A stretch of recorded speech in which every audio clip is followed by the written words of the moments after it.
So here's part two of a presentation, Entrepreneurs, Enterprises, and the Environment. I'll try and move quickly through this and then we'll speed it up electronically if need be. These are part of three presentations for students interested in the marine natural resources topic.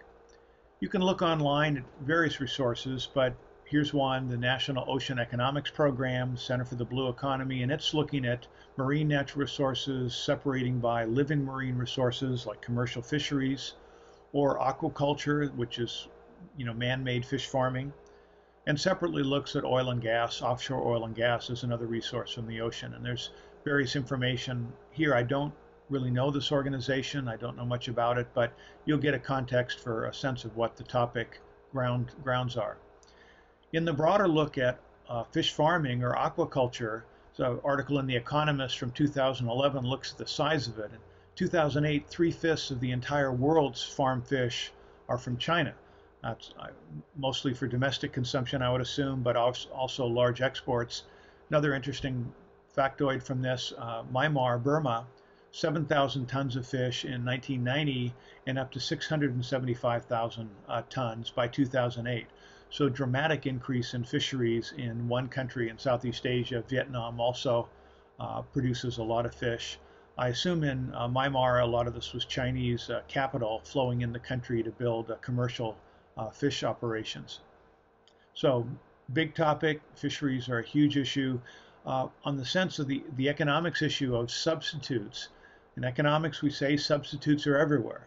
So if the affirmative were to somehow organize ocean farming and restrict ocean farming to try and preserve a lot of the endangered fisheries, that's doable by shifting the burden of seafood production to farmed fish, which again is growing dramatically.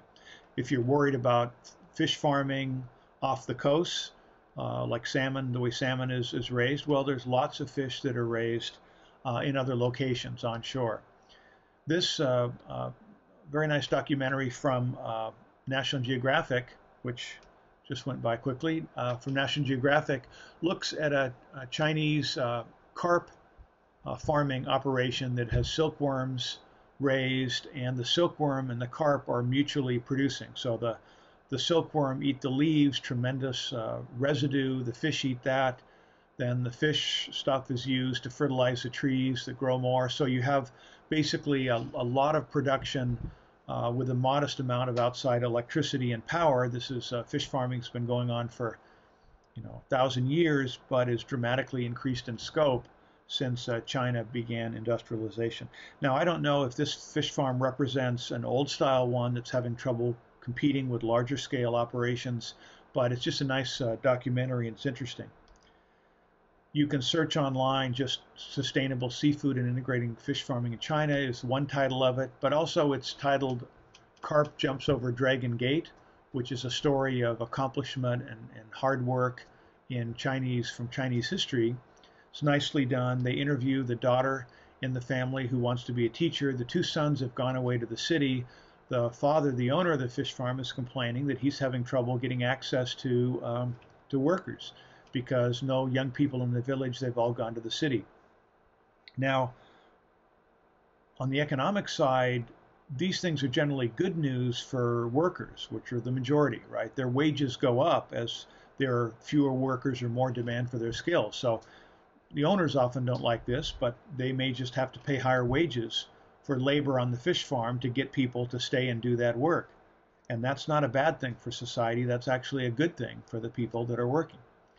Now, in addition, if labor expenses go up, then producers look to mechanize, look to economize, look to find ways to be productive with less labor. And again, that's a good thing.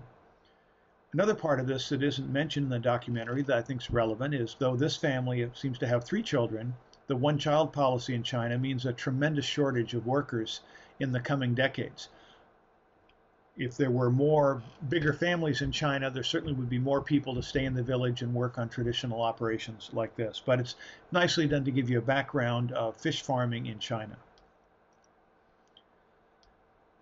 In addition, we have fish farming in the U.S. If you go online and look at the Sweetwater Company, this is a company that's operating in a warehouse in or a factory building in Milwaukee, and they're hydroponics, they're growing plants, but they're also raising fish. This company followed from the shortage of perch in the Great Lakes that were a popular meal. So a company went into business raising perch indoors. So they're growing the plants, the fish feed on the plants, the excrement from the fish presumably is recycled to use by the plants, and basically it takes energy, it takes light, and it takes technology. But it doesn't take the ocean, it doesn't take a lake, it doesn't take a lot of outside space. There is no conceivable potential for running out of food or fish with the technology we have. You could grow all your food, in your basement.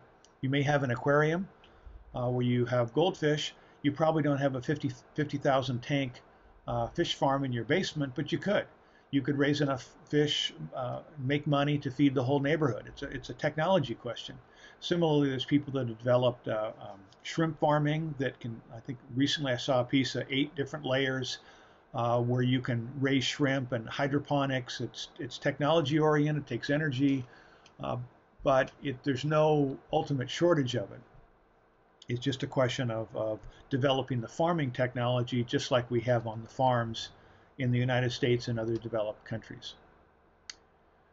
However, the ocean is a problem in terms of the fisheries. Many are declining, imploding for various reasons. One big reason is there's lack of property rights in the ocean. It's common pool, so there's an incentive for the fishermen to go out there and have 100-mile-long nets and just sweep up anything that's alive in the ocean and sell it. You don't have a system that allows people to economize in the way that we would want them to. Now, this particular article is claiming climate change issues and so forth for problems in the ocean. That's certainly something to research. There's evidence against that in terms of the coral reefs and others, that the ocean is not warming, it's not acidifying, but people claim that it is, and so you can look at the debates on either side of that issue. The challenge is that there is a relationship between technology and property rights that's important.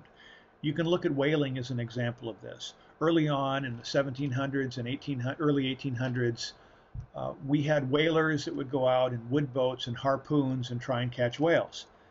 The challenge is it's hard with a smaller wood boat and a harpoon to catch a whale. It's just, a lot of people died. The whale population thrived over the centuries because the technology for killing whales wasn't such that they could wipe out the whale population. Similarly with the Native Americans and the buffalo.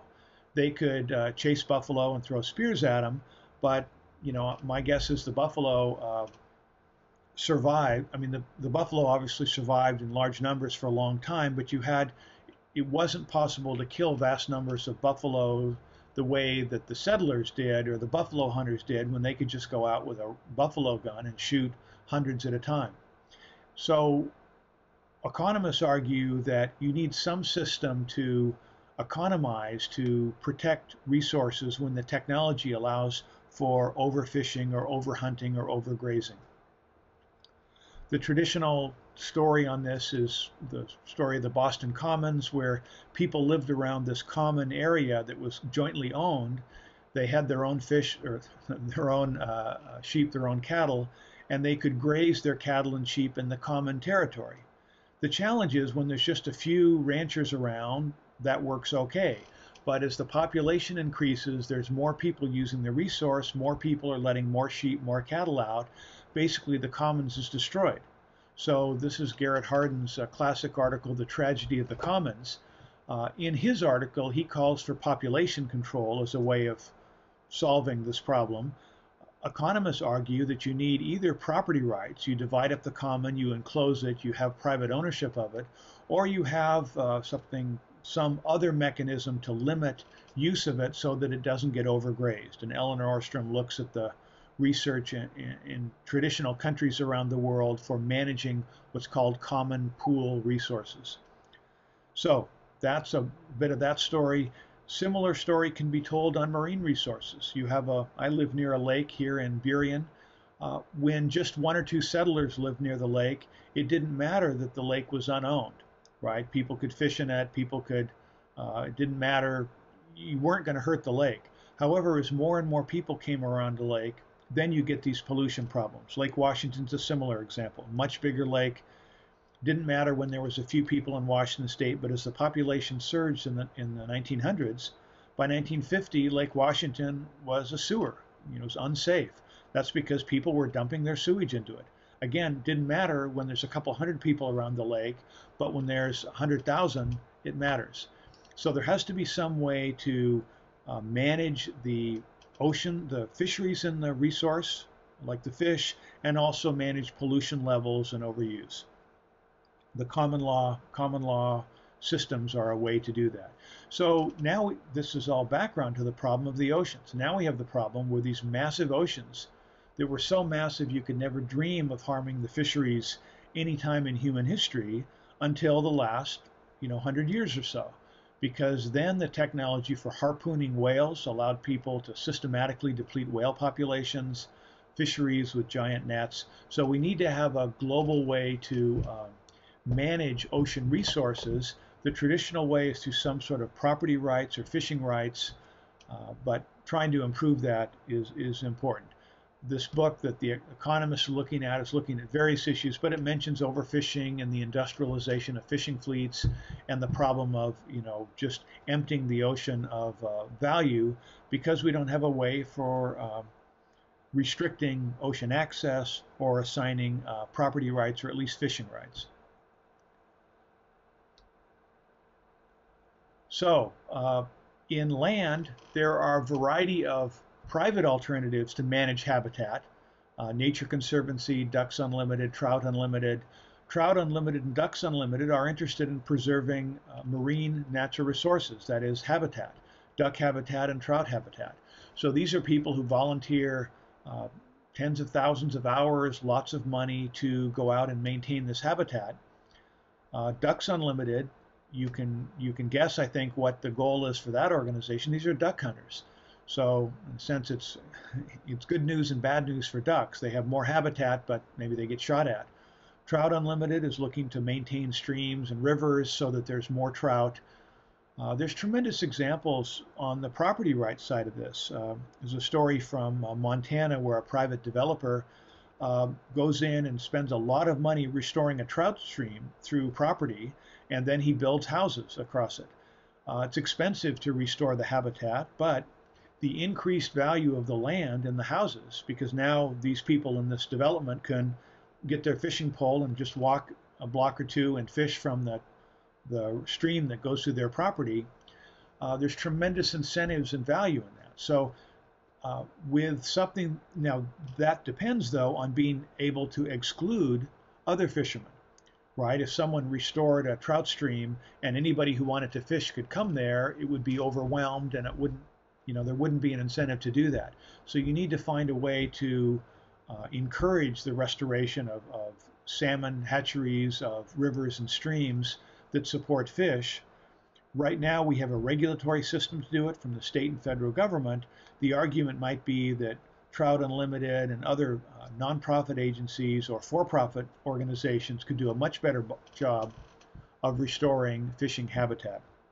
Scotland's a great example for this, where the streams are privately owned by fishing clubs, and the pollution levels are minimal because those clubs can stop industrial pollution by going to court. They own it, so it isn't overfished like it often is with fisheries, at least in Washington State. Fishing season opens and the stream or lake is jammed with fishermen. So lots of alternatives for maintaining habitat. Again, a few more areas to talk about. Saving the whales. I mentioned the whalers, American whalers depleting the ocean's whales in the 1800s as their fishing fleets became more powerful, 1900s. Now we have an international organization that allocates fishing resources, but most blue whales, sperm whales, they're just on the edge of depletion and extinction. Star Trek IV, if you're a Star Trek fan, this movie had basically the Starship Enterprise, the Earth is just there, and this probe comes from outer space making the sound of a humpback whale. But in the Star Trek movie, the whales, humpback whales, have been exterminated, so no whales on Earth can answer back. So this probe is going to destroy the Earth. Starship Enterprise goes back into time, into the 1980s or 90s, I think, in this movie, 1980s. And they have to rescue a humpback whale and bring it into the future to save the world. So the movie involves saving the world and preventing humpback whales from extinction. There's one sort of segment in here where the whale biologist in San Francisco, who's explaining things to Kirk and Spock, she doesn't know they're from the future, she says, man is hunting whales to extinction. And Spock says, hunting whales to extinction is not logical. And the whale biologist responds, who says the human race is logical? Of course, the theme throughout Star Trek history. However, the challenge is there is a logic when you don't have property rights. It's destructive, and that's the issue with whales. Who's most interested in saving the whales? Well, Greenpeace, people that like whales, whale lovers, but really the people with some of the strongest incentives to save whales are whalers, people that make their business catching and killing whales. Whalers know that if the whales are destroyed, their multi-$100,000 whaling vessels are worthless, their skills are gone, and they're unemployed. So they have a strong incentive to save the whales. But if they come up to a whale pod or a whale out in the ocean, the only way they can own it or protect it or have value from it is to kill it. And so that's the peculiar logic, the destructive logic of a common pool system that doesn't have a way to preserve a scarce resource. So how do you solve that problem? And that's the challenge. You can prevent whaling or ban it, but then you have people that are killing whales anyway, secretly. This is a problem with rhinos in Africa, elephants in Africa. You've got people killing them because of the value of their tusks. So how do you save endangered species? Well, interestingly, when Star Trek IV came out, a friend of mine, a former high school debater, was in college at the University of Texas, and he called me with an idea for an article on saving the whales. So he wrote this article that we published in our newsletter for high school speech and debate students, Conservation Through Ownership, and it was a discussion of Star Trek IV.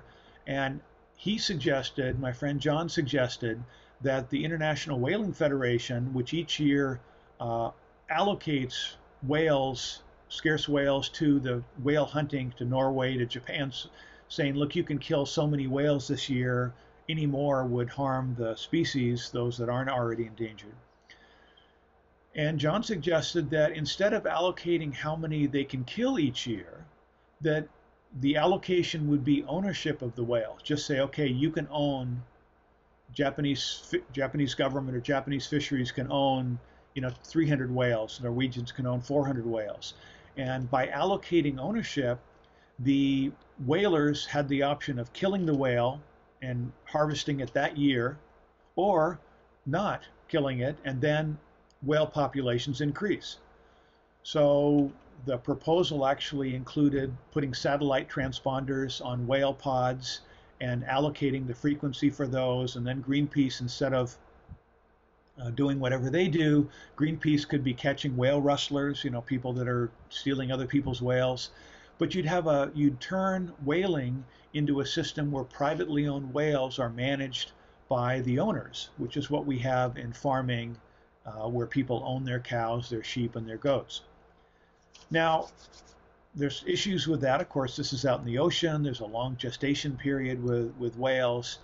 But there's another aspect of this. The Greenpeace and people that like whales aren't going to be thrilled with the idea of killing whales slowly versus long term. But if you had ownership rights in whales, Greenpeace could raise money to buy those rights, right? Nonprofits, foundations, wealthy people, people that like whales could donate money, buy ownership of the whales, and plan to not kill them ever. They could send out mailers raising money, send us money or we'll harpoon this whale, that sort of thing.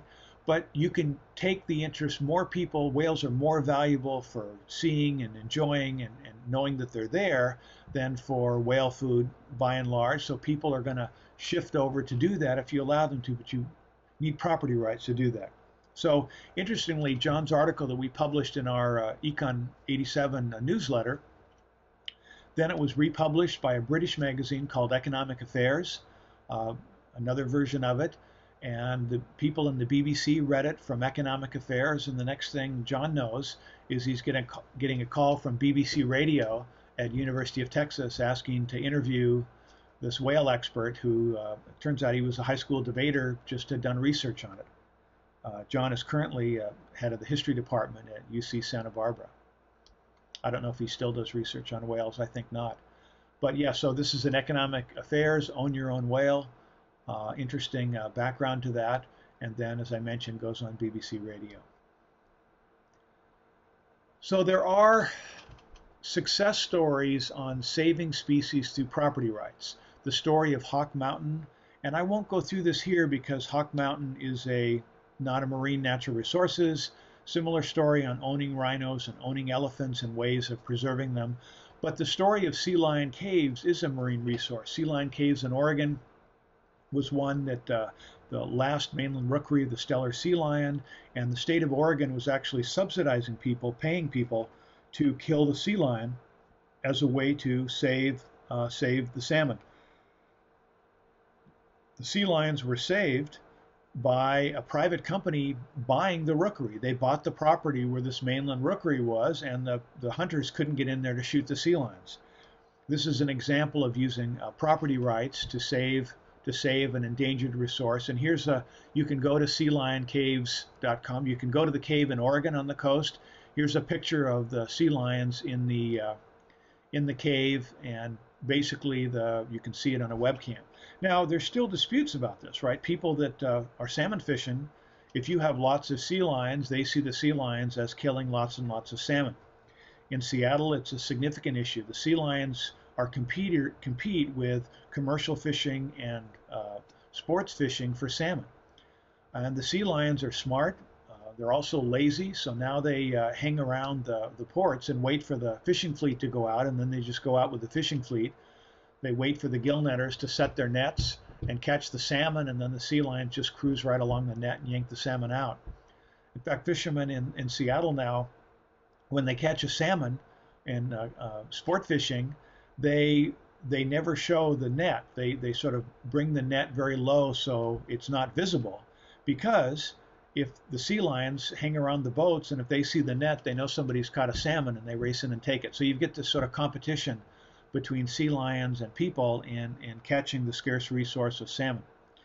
To get more salmon, improving the hatcheries and the streams in Washington State and through the Pacific Northwest would likely dramatically increase salmon populations. That's, of course, another story. There's also the fascinating story of the sea turtle. The green sea turtle, the story is, you can look up the green sea turtle. Perk has an article about this, but basically the sea turtle population was declining rapidly. In '68, a British company started Cayman Island turtle farms, and basically, if you know the biology of the sea turtle, they lay 100 eggs, and usually only a few of these eggs survive. That's why the green sea turtle was endangered. This company got permission from the Cayman Island government to collect some of the eggs of the sea turtles, a small enough number that it wouldn't impact survival, and to bring these into a commercial sea turtle operation where they could breed their own sea turtles. So within a short number of years, they not only had thousands of their own sea turtles that they were raised in captivity, but they were releasing large numbers of sea turtles to the wild. So this private company was saving the sea turtle by basically farming sea turtles. You know, where did they get their money? Well, they were selling turtle soup to Florida, to people in Florida. Now, that's, for environmentalists, that's not a happy story, the idea of saving the sea turtle by eating them. But, you know, we're not running short of chicken or any other commercial species. You can both have a flourishing wild population of green sea turtles and a large farm population. They're not incompatible. So what happened? Well, it turns out that cities, the the international treaty on restricting trade in endangered species basically blocked the turtle soup imports to the United States. The company went bankrupt, and the sea turtle is now endangered again. A for-profit company, the government has taken over this operation, and it's a tourist attraction and takes donations, and hopefully that's helped to some extent. But it's interesting to see that in virtually any case of endangered species, if you can commercialize it in some way, you can save those species. Now, hunting the species and killing them is not a happy story for people, many environmentalists, but you can also save species through hunting them with cameras, that is, shooting pictures of animals. So you find in Texas, for example, lots of game ranches where endangered species in Africa are living in Texas ranches, and tourists come to look at them. There's lots of ways to save endangered species. Applying some of these insights to